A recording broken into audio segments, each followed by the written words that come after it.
তবে তার সন্তানটা দেখতে মানুষের মতো হলেও তার আচার ব্যবহার সবই ছাগলের মতোই হবে। হ্যাঁ, একদম ঠিক কথা বলেছিস। আমি গর্ভে থাকাকালীন আমার মা ছাগলের মাংস খেত, সেই জন্য দেখ আমি ছাগলের মতো হয়েছি। अबे साले। আমি কইতেছি, তোমরাও কও রাধে রাধে।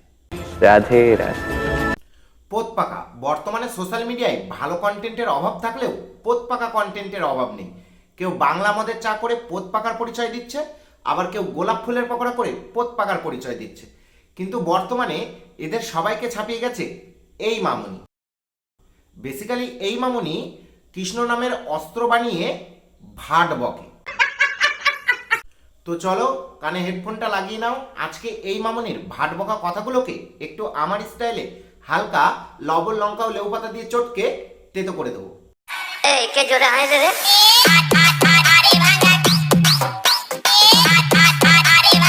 কৃষ্ণের বউ চাউমিন করে দিয়েছে, তাই বসে বসে খাচ্ছেন। আবার একটা ঘরে গিয়েছেন, সেখানে দেখছে কৃষ্ণের বউ নিরামিষ রোল করে দিয়েছে, তাই বসে বসে খাচ্ছে। বোন শোন, এইদিকে আয়, কানের নিচে 5 আঙুল বসালে না তোর ভাট বকা ঠিক হয়ে যাবে। আমার মনে হয় তুই জল ভেবে মদ খেয়ে কৃষ্ণ নাম করতে উঠেছিস। সেই সময় নাকি চাউমিন রোল ছিল। তোর জানার জন্য বলে দিই, শ্রীকৃষ্ণ প্রধান আহার হিসেবে ফল আর নিরামিষ খাবার খেত, চাউমিন না। তোর এইসব ভুলভাল কথা যদি কৃষ্ণের কানে পৌঁছায়, লজ্জায় খাওয়া দাওয়া ছেড়ে দেবে। তোর কপাল ভালো কৃষ্ণের বউ তোকে দেখেনি, সত্যি বলছি ভীষণ কেলাতো।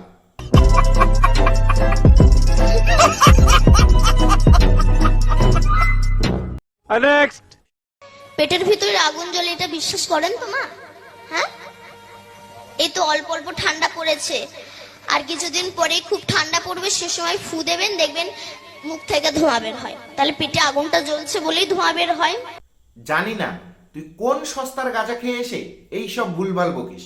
একটু আশেপাশে ভালো করে খোঁজ নিয়ে দেখ, লোকে তোকে পাগল বলে না, গাধা আর ছাগল দুটো মিক্স করে গাধা ছাগল বলে। শীতকালে নাকি মুখ থেকে ধোঁয়া বেরোয়, পেটের ভিতর আগুন জ্বলে বলে। ওরে মূর্খর মূর্খ, শীতকালে পরিবেশে বায়ুর উষ্ণতা খুব কম থাকে, ফলে আমরা হাঁ করে যখন হাওয়া ছাড়ি তখন মুখ থেকে কার্বন ডাইঅক্সাইড গ্যাস পরিবেশের অন্যান্য গ্যাসের সংস্পর্শে এসে জলীয় বাষ্প তৈরি করে। যেহেতু শীতকালে পরিবেশে বায়ুর উষ্ণতা কম থাকে, তাই মুখ থেকে বেরোনোর সময় ওই জলীয় বাষ্প ধোঁয়ার মতো আকার নেয়। ওটা ধোঁয়া না, গাধার বাচ্চা গাধা, স্কুলে যা। नेक्स्ट।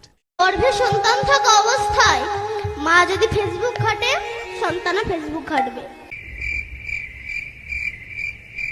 মা যদি সিরিয়াল দেখে, সন্তানও সিরিয়াল দেখবে। মা যদি রংবাজ হয়, সন্তান চিটিংবাজ হবে। ছোট মুখে বড় কথা বলছি, অপরাধ নেবেন না। গর্ভে সন্তান থাকা অবস্থায় কোন মা যদি ছাগলের মাংস ভক্ষণ করে থাকে, তবে তার সন্তানটা দেখতে মানুষের মতো হলেও তার আচার ব্যবহার সবই ছাগলের মতোই হবে। হ্যাঁ, একদম ঠিক কথা বলেছিস। আমি গর্ভে থাকাকালীন আমার মা ছাগলের মাংস খেত, সেই জন্য দেখ আমি ছাগলের মতো হয়েছি। দয়া করে আজকে থেকে কেউ ছাগলের মাংস খাবেন না, সবাই মানুষের মাংস খান আর নিজের ছেলে মেয়েকে মানুষ করে তুলুন। একে আগে ধরে কেউ স্কুলে পাঠা, দেখেই বোঝা যাচ্ছে কোনোদিন স্কুলের সামনে যায়নি। ছাগলের মাংসে protein, iodine, zinc, selenium, vitamin B12, vitamin D, এছাড়াও অ্যামিনো অ্যাসিড লাইসিনও রয়েছে, যেটা শরীরের জন্য খুব প্রয়োজনীয়। এইসব কথা আমি তোকে কেন বলছি? তুই গর্ভে থাকাকালীন তোর মা ভাট বকতো বলেই না তুই এত ভাট বকছিস।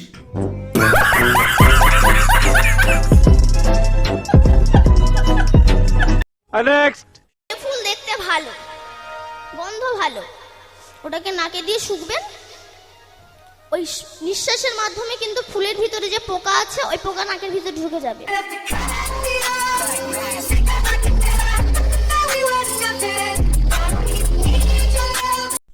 তোর বাবা যদি সেই দিন রাতে নিরোধ ব্যবহার করতো, তাহলে তুই তোর মায়ের গর্ভে আসতিস না, আর তোর ভাট বকা কথাগুলো আমাদেরকে শুনতেও হতো না। এই সনাতন ধর্মকে দিনের পর দিন অন্য ধর্ম অবলম্বীদের কাছে হাসির খোরাক বানাচ্ছে। এবার কিন্তু মাথাটা গরম হয়ে যাচ্ছে। ফুল নাকের কাছে এনে শুকলে ফুলের পোকা নাকের ভিতর ঢুকে যাবে, এটা আবার কি ধরনের লজিক? নিশ্চয়ই তুই কোনো কিছু খাওয়ার সময় এমন করে প্রণাম করে খাস, তার মানে তরকারির লবণ হলুদ তেল তোর নাকের ভিতর ঢুকে যাবে। ফুল নাকের কাছে এনে শুকলে ফুলের পোকা যদি নাকের ভিতরে ঢুকে যেত, তাহলে কেউ আর ফুল দিয়ে শ্রীকৃষ্ণের পুজো করতো না। গাধার বাচ্চা গাধা, আগে পড়তে বস। Next. তুমি যখন গর্ভবতী ছিলে তখন ডাক্তার বলে দিয়েছে বেড রেস্ট, মানে বোঝেন তো বেড রেস্ট মানে? না রে, আমরা বেড রেস্ট মানে বুঝি না। কি করব বল, আমরা তো তোর মতো মূর্খ না, সেই জন্য।